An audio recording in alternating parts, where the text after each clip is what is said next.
পুবের আকাশ রাঙা হলো সাথী, ঘুমায় না আর জাগরে। কিংবা যারা স্বর্গগত তারা এখনো জানে স্বর্গের চেয়ে প্রিয় জন্মভূমি। প্রতুল মুখোপাধ্যায় কিংবা মোহিনী চৌধুরীর সেসব কালজয়ী গান অনুপ্রেরণা হয়ে রক্তরাঙা লাল প্রোফাইল পিকচার করে সর্বস্তরের মানুষ। দেশের গণ্ডি পেরিয়ে আন্দোলনে একাত্মতা জানাতে সে সময়ে ফেসবুকে নিজের দ্রোহের কথা জানান দেয় প্রবাসীরাও।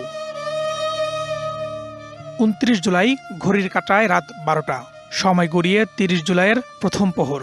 ঠিক সেই সময়ে ঘোষিত রাষ্ট্রীয় শোকের কর্মসূচি মারিয়ে ফেসবুকের প্রোফাইল পিকচার লাল করে দেয় জুলাই আন্দোলনের অনলাইন যোদ্ধারা, যেখানে লাল আন্দোলনের কাছে হারে শোকের কালো ছায়া। আবার আন্দোলনকারীদের কেউ কেউ চোখে লাল কাপড় বেঁধে ফেসবুকের প্রোফাইল পিকচার লাল করে এ কর্মসূচিতে যুক্ত থাকে। প্রতিবাদ ওঠে তৎকালীন সরকারের নিপীড়ন নির্যাতনের বিরুদ্ধে। ফ্যাসিস্ট তার পেটুয়া বাহিনী দিয়ে ভাই বোনদের শহীদ করেছে, তারপর তারা কিন্তু কালো প্রোফাইল দিল, বাট সেইটার প্রতিক্রিয়া জানাতে জুলাইয়ের স্পিরিটটাকে ধারণ করে আমরা রক্তাক্ত লাল দেই। সে সময় গণমাধ্যমে সঠিক তথ্য প্রচার করেনি এমন অভিযোগ আনেন বৈষম্য বিরোধী ছাত্র আন্দোলনের প্রথম সারির যোদ্ধারা। সামাজিক যোগাযোগ মাধ্যমের ফেসবুক গ্রুপ ও পেজগুলো সাড়া ফেলেছিল আন্দোলনে। প্রোফাইল পিকচার লাল করার একটা কর্মসূচি ছিল, তখন কিন্তু সারা বাংলাদেশে কোটি কোটি মানুষ তখন প্রোফাইল পিকচার লাল করেছিল, এবং ছাত্রদের আমাদের যে বার্তাগুলো সেগুলো কিন্তু পৌঁছানোর একটা বড় মাধ্যম ছিল সামাজিক ফেসবুক। এই অভ্যুত্থানটাকে এতটা বিস্তৃত করার পিছনে অবশ্যই সামাজিক যোগাযোগ মাধ্যম না থাকলে এটা সম্ভব হতো না। কার্যত আওয়ামী লীগ সরকারের নির্যাতন ও গ্রেপ্তারের বিরুদ্ধে প্রতিবাদের ভাষা হয়ে উঠেছিল এ কর্মসূচি, যেমনটি বলছিলেন ছাত্র সংগঠনের নেতারা। এত ব্লাড লসের পরে আসলে মানুষের মধ্যে ভয়ের কিছু ছিল না, বরং মানুষ উপায় খুঁজছিল যে কিভাবে আমরা প্রতিবাদ করব, কিভাবে আমাদের ভাই হত্যা, আমাদের বোন হত্যার প্রতিশোধ নিব, কিংবা আমরা প্রতিবাদ জানাবো। ঝিমিয়ে পড়া আন্দোলন হঠাৎ করেই প্রোফাইল লাল করার মাধ্যমে এবং মুখে এবং চোখে লাল কাপড় বেঁধে ছবি দেওয়ার মাধ্যমে এই কর্মসূচিটি কিন্তু নতুন মাত্রা যোগ করে। তখন আমাদের এমন একটা নির্দেশনা ছিল যে আমাদেরকে পেলেই আমাদেরকে গুলি করে মেরে ফেলা হবে। সামাজিক যোগাযোগ মাধ্যমে প্রোফাইল পিকচার লাল করে দেওয়া যে আন্দোলনের ঢাল হিসেবে দাঁড়াতে পারে তা প্রমাণ করেছে জুলাই গণঅভ্যুত্থান। মেইন স্ট্রিম মিডিয়া তো আসলে তেমন কোনো গুরুত্বপূর্ণ ভূমিকা পালন করতে পারে নাই, কারণ সেই মিডিয়াটা পুরোপুরিভাবে সেই রেজিমের পক্ষেই ছিল। ফলে এই সামাজিক যোগাযোগ মাধ্যমকে ব্যবহার করেই এই আন্দোলনটি বেগবান হয়েছে, কারণ তথ্যগুলো পাওয়া গেছে। এবং আপনারা জানেন যে শেষ পর্যন্ত তো সরকার ভয় পেয়ে সেই সামাজিক যোগাযোগ মাধ্যম বন্ধ করেই দিয়েছিল। সামাজিক যোগাযোগ মাধ্যমের কারণেই আন্দোলন রূপ নেয় গণঅভ্যুত্থানে, যাকে দুঃশাসনের ছায়া মুছে দেওয়ার নতুন স্পিড বলে মনে করেন এই প্রজন্ম। Farhaduzzaman, DBC news, Dhaka.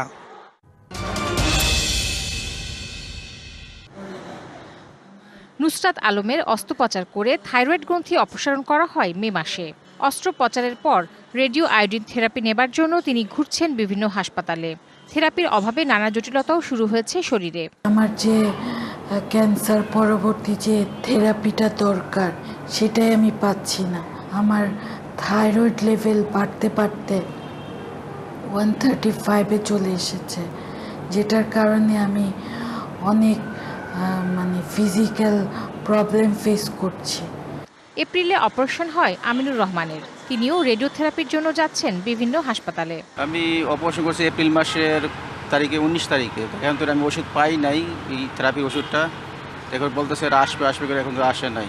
আমার তো এত টাকার সমস্যা, বিদেশে আমার তো করা সম্ভব না। ঘাড় বা গলার সামনে নিচের দিকে প্রজাপতি আকৃতির গ্ল্যান্ড বা গ্রন্থির নামই থাইরয়েড। চিকিৎসকরা জানান, হাইপোথাইরয়েডিজম হরমোনের আধিক্য বা ঘাটতিজনিত নানা কারণে তা ক্যান্সারে রূপ নিতে পারে, আর এই ক্যান্সারের ক্ষেত্রে অপারেশনের বিকল্প নেই। দেশে একমাত্র পরমাণু শক্তি কমিশনের চিকিৎসা কেন্দ্র national institute of nuclear medicine and allied sciences নিনমাস থেকে অস্ত্রোপচারের পর রোগীদের রেডিও আয়োডিন থেরাপি স্বল্পমূল্যে দেওয়া হয়ে থাকে। এই থেরাপিতে মূলত আয়োডিন 131 নামক তেজস্ক্রিয় আইসোটোপ ব্যবহার করা হয়। এটি ক্যাপসুল বা তরল আকারে রোগীকে দেওয়া হয়। অপারেশন পরবর্তী কিছু রোগ যেটা ছড়িয়ে গেছে ওটা আমরা সাধারণত খালি চোখে দেখি না, ওটা মাইক্রোস্কোপে দেখা যায়। এই জন্য ওই মাইক্রোস্কোপিক অসুখগুলো মারার জন্য রেডিও আয়োডিন অ্যাবলেশনটা খুবই গুরুত্বপূর্ণ। আমি যত ভালো অপারেশনে করি না কেন, এই রেডিও আয়োডিন অ্যাবলেশন না পেলে কিন্তু এই রোগীদের রেজাল্টটা খুব পূর্ণাঙ্গ আমি পাবো না। এটা আমাদের দেশে কোনো প্রাইভেট লেভেলের নাই। এখন রোগীরা যদি পরমাণু চিকিৎসা কেন্দ্রে গিয়ে যদি না পেত, তাহলে অনেক রোগী তার অ্যাবিলিটি অনুযায়ী কিন্তু প্রাইভেটে গিয়েও কিন্তু এই চিকিৎসাটা নিতে পারত। ওষুধ সংকট নিয়ে পরমাণু শক্তি কমিশনের কেউ আনুষ্ঠানিকভাবে কথা বলতে রাজি না হলেও জানা গেছে ওষুধ আমদানির টেন্ডার দেবার নীতিগত সিদ্ধান্ত হয়েছে। Tahsina Jesy, DBC news, Dhaka.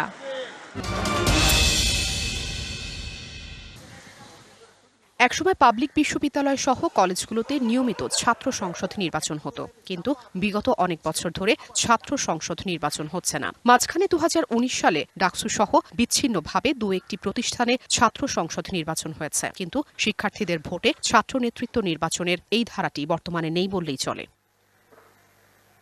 ক্যাম্পাসগুলোতে সুস্থ রাজনৈতিক চর্চা না থাকায় ক্ষমতাসীন দলের লেজুরবৃত্তি করা ছাত্র সংগঠনের একক আধিপত্য চলে আসছে, বিকশিত হচ্ছে না সম্ভাবনাময় নেতৃত্ব।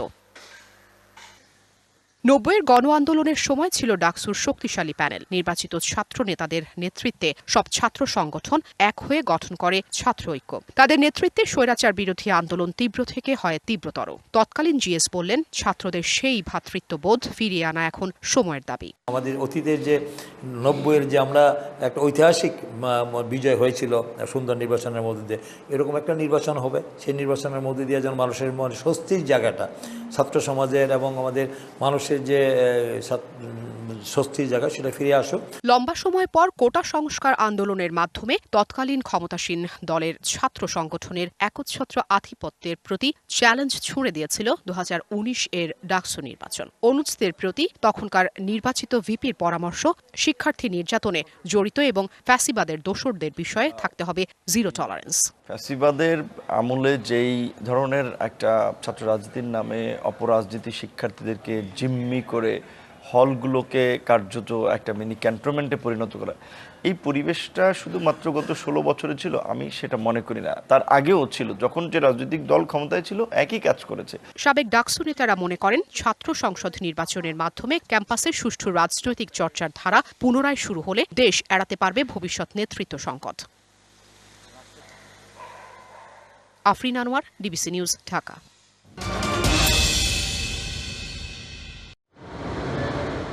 চট্টগ্রাম বন্দর দিয়ে আমদানি রপ্তানি হওয়া পণ্যের শুল্কায়ন করে চট্টগ্রাম কাস্টমস হাউস। দেশের প্রধান সমুদ্র বন্দরকে কেন্দ্র করে গড়ে ওঠা এই স্টেশনটি দেশের সবচেয়ে বড় শুল্ক পয়েন্ট। চট্টগ্রাম কাস্টমসে প্রতিদিন প্রায় 7,500 ও ঢাকা কাস্টমসে 4,500 আমদানি রপ্তানি বিল জমা হয়। 2013 সাল থেকে কাস্টমসে এসআইকুডা ওয়ার্ল্ড সফটওয়্যার চালুর পর আমদানি রপ্তানি কার্যক্রমের প্রায় সবকিছুই অনলাইনে সম্পন্ন হয়, কিন্তু প্রায় সার্ভারের গতি কমে বিকল হয়ে পড়ে এসআইকুডা, বিঘ্নিত হয় শুল্ক কার্যক্রম। এসআইকুডা দেখা যায় যে প্রায় আমাদের নষ্ট হয়ে যায়, প্রায় আমাদের সমস্যা হয়ে যায়। প্রত্যেকটার একটা বিকল্প দরকার। চট্টগ্রাম বন্দর কাস্টম রিলেটেড যেখানে আছে, এখানে ইন্টারনেটের বিকল্প রাখতে হবে। সারা বাংলাদেশে ইন্টারনেট না থাকলে এখানে থাকতে হবে। কেন থাকতে হবে? যেহেতু আজকে মডার্ন যুগ, সব অনলাইনে, তো আমরা অনলাইন ছাড়া আমরা কমপ্লিট কিন্তু ডেট হয়ে যায়। এমন পরিস্থিতিতে আধুনিক সফটওয়্যার আনার পরিকল্পনা করছে জাতীয় রাজস্ব বোর্ড। আমরা মডার্ন টেকনোলজি নিয়ে, যেখানে কোনো ডাউন টাইম হবে না, সারাক্ষণ অন থাকবে, এটা ক্লাউড বেসড হবে, সে ধরনের একটা নতুন সফটওয়্যার তৈরি করার উদ্যোগ আমরা নিয়েছি। যখন আমাদের এই কাস্টমস ম্যানেজমেন্টের নতুন সফটওয়্যারটা হয়ে যাবে, কমপ্লিট হয়ে যাবে, তখন আমরা অল্প অল্প জায়গায় চালু করব। যখন দেখবো যেটা খুব ভালো সার্ভিস দেয়, তারপর আমরা ধীরে ধীরে এসআইকুডা থেকে সরে আসবো। এটা হচ্ছে আমাদের আপাতত প্ল্যান। প্রতি কর্মদিবসে গড়ে 200 কোটি টাকা রাজস্ব আদায় করে চট্টগ্রাম কাস্টমস। নানা প্রতিকূলতার মধ্যেও গেল 2024-25 অর্থ বছরে 75,432 কোটি টাকা রাজস্ব আদায় করেছে প্রতিষ্ঠানটি। মাসুদুল হক, ডিবিসি নিউজ, চট্টগ্রাম।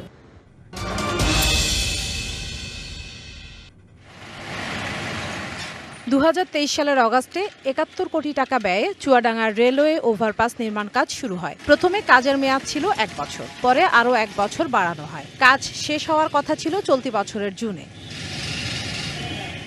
কাজ শেষ না হওয়ায় আবারও 1 বছর সময় বাড়ানোর অনুমতি চাওয়া হয়েছে। সেই সাথে ভূমি অধিগ্রহণ, পৌরসভার খরচ সহ আরও 13 কোটি টাকা ব্যয় বাড়ানোর প্রস্তাব দেওয়া হয়েছে, কিন্তু অনুমোদন না পাওয়ায় প্রকল্প নিয়ে দেখা দিয়েছে অনিশ্চয়তা।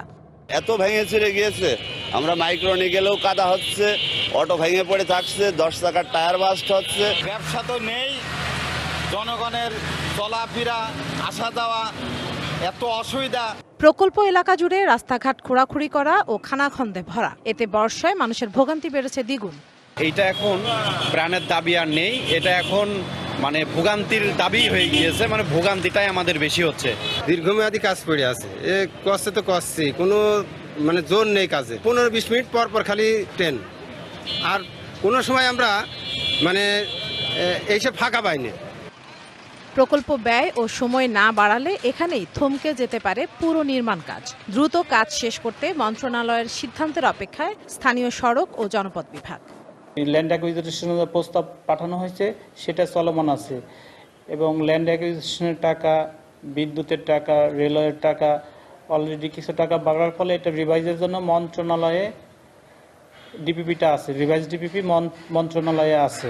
তো মন্ত্রণালয় থেকে এটা পাস হলে যথাশীঘ্রই মানে কাজটা দ্রুত শেষ করে ফেলা হবে। এ পর্যন্ত প্রকল্পের অগ্রগতি 57%। স্থানীয়দের প্রত্যাশা, সব জটিলতা কাটিয়ে শিগগিরই শেষ হবে ওভারপাসটির নির্মাণ কাজ। DBC news desk.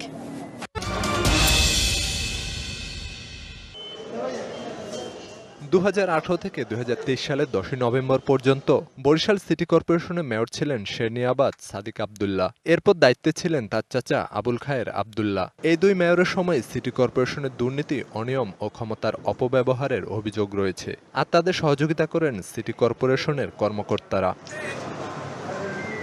এসব অভিযোগের তদন্ত শুরু করেছে দুদক। বিভিন্ন খাতে প্রায় 50 লাখ টাকা ব্যয়ের তথ্য চাওয়া হয়েছে।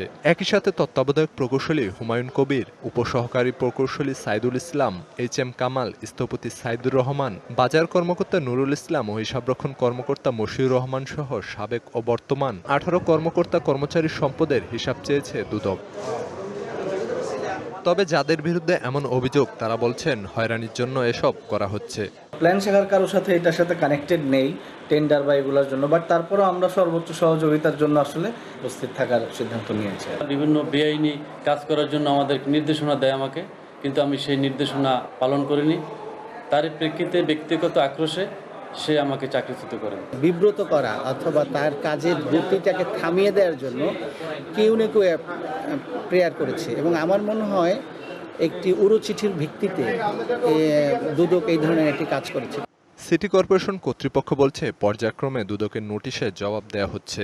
বর্তমানে যে আছে এগুলো নিয়ে কাজ করতেছে। আগের সময় হলো কি হয়েছে, ওটা হয়তো রেজিস্টার চেক করতে হবে, চেক করলে হয়তো তখন পাওয়া যেতে পারে। যে বিভিন্ন তথ্যগুলো চাইছে আমরা নিয়মিত সংগ্রহ করছি, যেটা পাচ্ছি সাথে সাথে আমরা দুদকে দিয়ে দিই।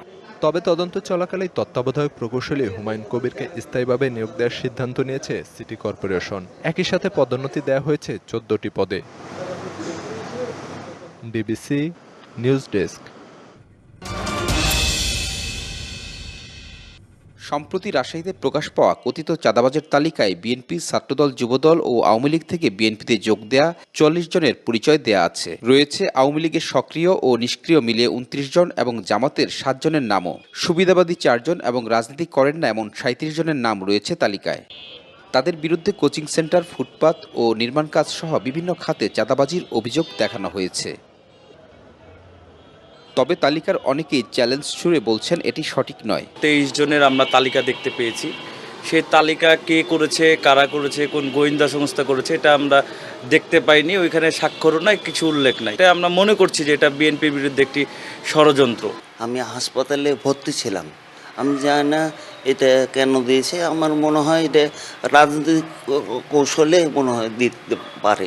অন্য সংগঠন থেকে রাস্তা পারে, আমাদের যেহেতু বিএনপি একটা সুনাম আছে, এই সুনামকে নষ্ট করার জন্য অন্য কোনো সংগঠন যার মধ্যে জড়িত, এই জন্য আমাদের নাম দিতে পারছে। বিএনপি বলছে কোনো চাঁদাবাজের ঠাঁই নেই দলে। প্রশ্ন রয়েছে তালিকার সত্যতা নিয়েও। আমি চিনি না, কিছু কিছু নাম আমি দেখছি যে তারা সেই সময় কেউ ছিলই না রাজশাহীতে, বা ছিল না কেউ কেউ, অথচ তাদের নামে আছে। এটা ব্যক্তিগত সত্যতা করেও অনেক সময় দেয়।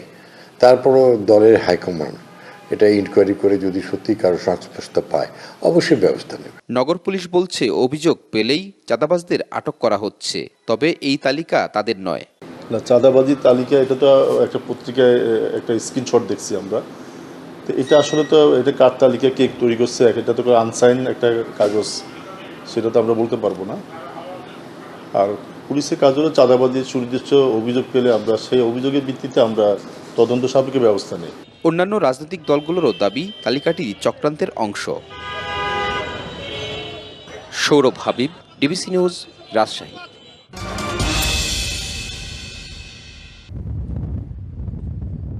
যুক্তরাষ্ট্রের ক্যালিফোর্নিয়ার সান দিয়েগো শহর। প্রতিবছর জুনের শেষ সপ্তাহে এই শহর রূপ নেয় পরিপাটি এক স্বপ্ন জগতে। দুদিন ঘিরে এই আয়োজন, নাম কমিক-কন। আর কমিক-কন মানে কস্টিউম, কমিকস, সিনেমা আর মানুষের অদম্য সৃষ্টিশীলতা। কমিক-কন রূপ নেয় এক রঙিন উৎসবে। এতে তারকা ও ভক্তদের ব্যাপক সমাগম হয়। সত্যি বলতে এটা সৃজনশীলতা প্রকাশের একটা ভালো উপায়, কারণ আমরা সচরাচর যে কাজ করি সেগুলো খুবই একঘেয়ে। নিত্য কাজে সৃজনশীল হতে পারে না সবাই, তাই এখানে এসে শৈল্পিক রূপটি প্রকাশ পায় অনেকে। আমার ভালো লেগেছে ওয়ান্ডার ওয়ামেনের পোশাকে অংশগ্রহণকারীদের দেখে, মনে হয়েছে শৈশবে ফিরে গেছি। রঙিন এই ঐতিহ্যবাহী ফেস্টিভ্যালে তারকা ভক্তদের উপস্থিতি থাকে চোখে পড়ার মতো। ভক্তরা পছন্দের তারকাকে অনুসরণ করে পোশাক পরেন এবং দিনব্যাপী উৎসব উদযাপন করেন। দর্শকদের জন্য নতুন চলচ্চিত্র ও টিভি শোগুলোর প্রিভিউ, বিভিন্ন জনপ্রিয় কমিকসের লেখক ও শিল্পীদের সাথে দেখা করার সুযোগ এবং বিভিন্ন ধরনের গেমিং ইভেন্টের আয়োজন করা হয়েছিল এবারের আসরে। কমিক-কন শুধু একটি আয়োজন নয়, একটি সাংস্কৃতিক উৎসবও বটে। এটি পছন্দের চরিত্রগুলোর সাথে ভক্তদের যোগাযোগ এবং একই আগ্রহের অন্যান্য মানুষের সাথে মিলিত হওয়ার একটি platform. Nahida Rinthi, DBC news desk.